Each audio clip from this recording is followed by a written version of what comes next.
Also, I don't know why I said that. I don't know why I keep missing words. Allah also said,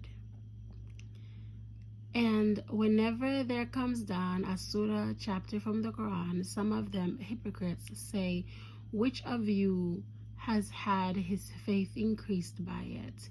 As for those who believe, it has increased their faith and they rejoice. But as for those in whose hearts is a disease of doubt, disbelief, and hypocrisy, it will add suspicion and doubt to their suspicion, disbelief and doubt, and they die while they are disbelievers.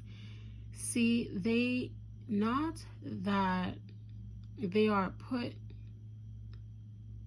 that made, I'm sorry, I couldn't comprehend that myself. It will add suspicion and doubt to their suspicion, disbelief and doubt, and they die while they are disbelievers. See, they not that they are put in trial once or twice every year with different kinds of calamities, disease, and famine, yet they turn not in repentance, nor do they nor do they learn a lesson from it. I'm sorry, I stuttered.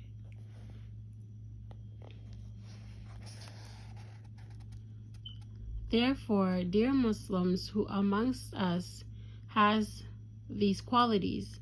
Who amongst us feels fear in his heart because of Allah and honors his remembrance when he is mentioned? Who amongst us has his faith increased and rejoices when ayat of his Lord are recited to him? Who feels the delight of believing in the ayat and applying their laws?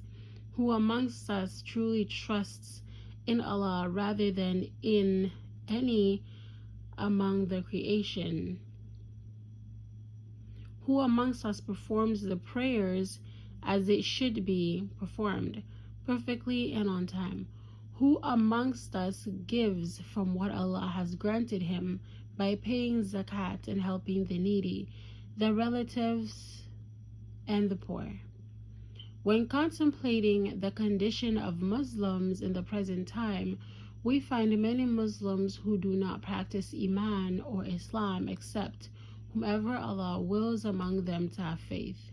Generally, Muslims have fallen into shortcomings, especially with regard to fulfilling Allah's rights, the rights towards each other, and acquiring Iman and Yaqeen, certainty. Many Muslims all over the Islamic world do not embrace the code of Islamic conduct or correct their actions, and many of them are affected by the ways and immoral traditions of the disbelievers. The impact of this appears on some Muslims who feel doubt and hesitation in their hearts about Allah's revelation. The prophets prophecies existence of angels and jinn, and about the authenticity of the prophet's message in general. Some of them even doubt the existence of Allah, the Lord and Creator. Glory be unto Allah. Would one doubt the existence of God, yet not doubt his own existence? Who has created him then, if Allah did not? This is the reason why we witness many Muslims today whose heart do not move if Allah is mentioned, as if nothing they heard should cause them humbleness. Some Muslims do not increase in faith when Allah's ayat, the Quran, are recited to them.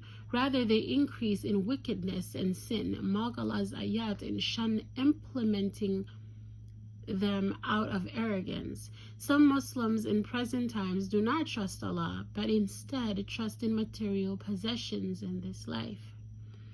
Thus, they do not seek wealth from lawful resources, thinking that if they do, the opportunity to amass wealth becomes less open. They strive to collect wealth from any resource, whether allowed or disallowed. Some Muslims nowadays rely on Allah's enemies to ensure their safety and peace, leading them to to obeying the disbelievers and disobedience to Allah and His law.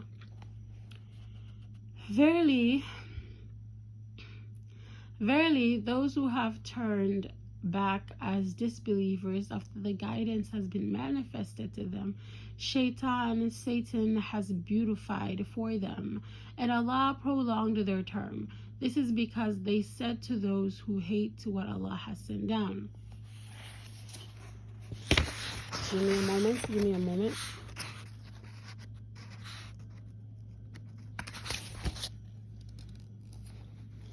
We will obey you in part of the matter, but Allah knows their secrets.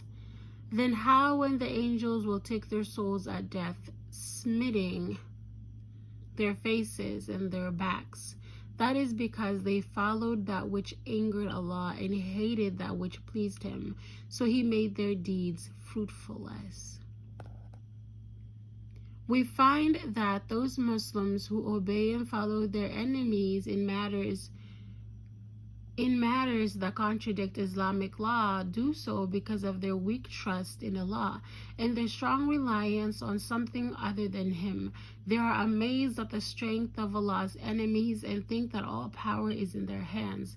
They forget that He who has created the enemies is indeed more powerful than they are. Had these people used their awe by dedicating their trust in Allah alone and sought the means and ways of achieving triumph, such as abiding by Allah's religion and law, the regards of their affairs of life, they would find sufficient strength. If they did this, Allah would be with them, and whoever has Allah with him will never be defeated. Ameen, ameen, ameen to that. Okay, go ahead, screenshot, hold on, screenshot, share.